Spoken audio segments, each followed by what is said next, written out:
मैंने आपको बताया अमेरिका में यूएई के राजदूत ने लिखा कि अब ये लड़ाई निर्णायक तौर पर खत्म होनी चाहिए। हम ईरान के इस खतरे के साए में नहीं जीना चाहते आगे। मैं आपको फिर एक पाकिस्तानी की बड़ी के नहीं बड़े सीनियर और बात करते हैं तो मैंने देखा है कि किसी बेस पर बात करते हैं। इन्होंने भी यही अंदेशा जाहिर किया कि ईरान ने अब सारी मुस्लिम दुनिया को दुश्मन बना लिया अपना। हमारे लोग कुछ भी कहें लेकिन ये सारे मुल्क जो हैं ईरान के दुश्मन हो गए हैं और उस दिन से आप डरिए जब ये लोग मिलकर ईरान पर हमला करेंगे। ईरान में इस वक्त से जो मिसाइल चल रहे हैं उसने अपने इर्द गिर्द के तमाम ममालिक को अपना दुश्मन बनाने की तरफ जा रहा है। लेकिन इस वक्त की तमाम हुकूमतें जो हैं वो अगर ये मामला आगे चला तो हो सकता है कि ये सारे जंग में शरीक हो जाए, जो कि बड़ी बदकिस्मती होगी। और ये पाकिस्तान की जो सालसी की जो पेशकश है ये इसी को रोकने की कोशिश है। ये आपने सुना एक पाकिस्तानी की ऑब्जर्वेशन।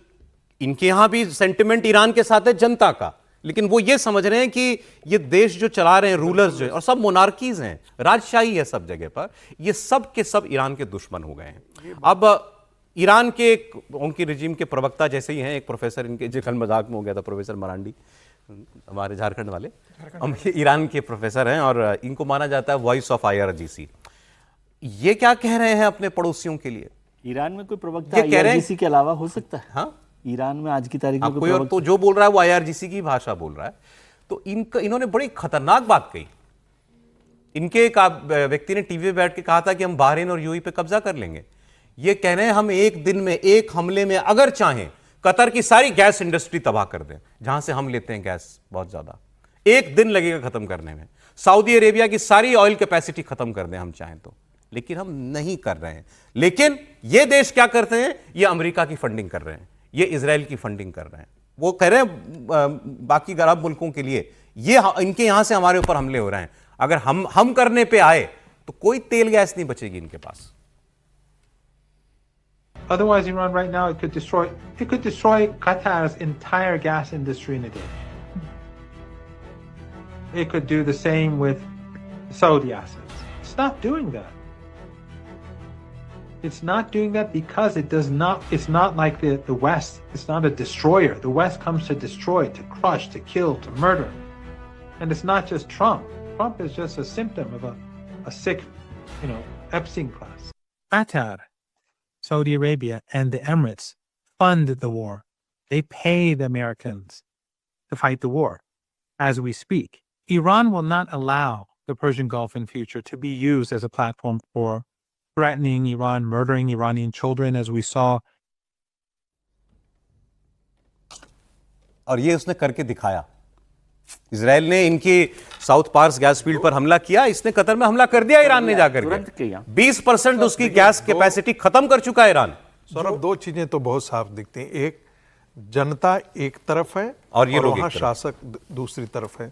दूसरी बात, हम लोगों ने एक डायमेंशन को अभी लाया नहीं है, सिया और सुन्नी, इसकी लड़ाई भी बहुत इंपॉर्टेंट है वहां पर। बिल्कुल, बहरीन को छोड़ दें तो बाकी। लेकिन सर अगर ये जो धमकी इन्होंने दी है कि हम चाहें तो एक दिन में ऑयल और गैस की इंडस्ट्री खत्म कर दें, सऊदी अरब तो के पास दुनिया जलेगी ना इसमें। तो फिर जो ईरान अमेरिका और इजराइल के साथ 25 दिन से लगातार लड़ सकता है इन दोनों देशों के साथ मिलकर, उसके बाद भी कह रहा है कि जो 5 शर्तें दी है वो ईरान जानता है कि 5 शर्तें किसी हालत में अमेरिका मंजूर नहीं करेगा। उसके बाद भी कह रहा है कि युद्ध विराम नहीं होगा, हम लड़ने के तैयार है। तो गल्फ कंट्रियों की इतनी हैसियत है कि वो ईरान से लड़ देंगे।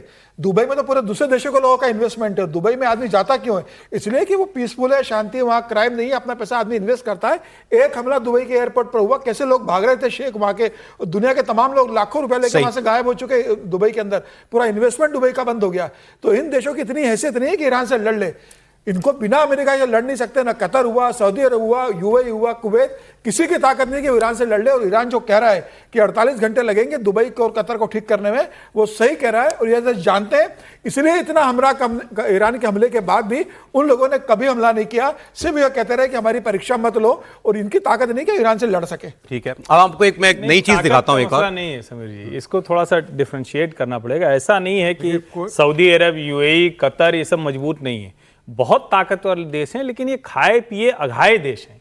यहाँ दुनिया वो का नुकसान सबसे से ज्यादा डरते हैं। तो नुकसान से इसलिए डर ताकत रहे नहीं है हैं। ना। और वो क्या है, वो फटेहाल हो गया है वो अभी, मतलब कहना लड़ने नहीं का चाहिए जज्बा किसी ही नहीं देश के उनके लिए, अंदर ना। लेकिन ईरान फटेहाल नंगा देश हो गया, उसको क्या है, आपने इतना हमको मार दिया, बचा क्या, जैसा इधर भी निकाले, है सर, उधर लेकिन निकाले। उसने बता दिया कि मेरे पास है ताकत मारने की नहीं, ना। वो ताकत, उतनी ताकत तो अभी रहेगी जब तक ग्राउंड इन्वेजन नहीं होगा। दूसरा आप है समझिए, कि इतना बड़ा देश है। दूसरा है कि इजराइल के साथ खड़े होते हुए दिखना भी नहीं चाहते सर, जब हैं। ये भी अपने एक इंपॉर्टेंट बात जब है। अपने ऊपर मिसाइलें आएंगी तो हाँ, उनके वो ऊपर भी तो दबाव होगा कि तुम भी करो कुछ। और भाई। क्या डिफेंड कर सारे- रहे हैं। सारे आप सुन्नी- सोचिए ना कि 1400 क्या सारे 1400 सुन्नी रॉकेट देश प्रहार किया गया ईरान है। की चौधराहट को स्वीकार कर लेंगे?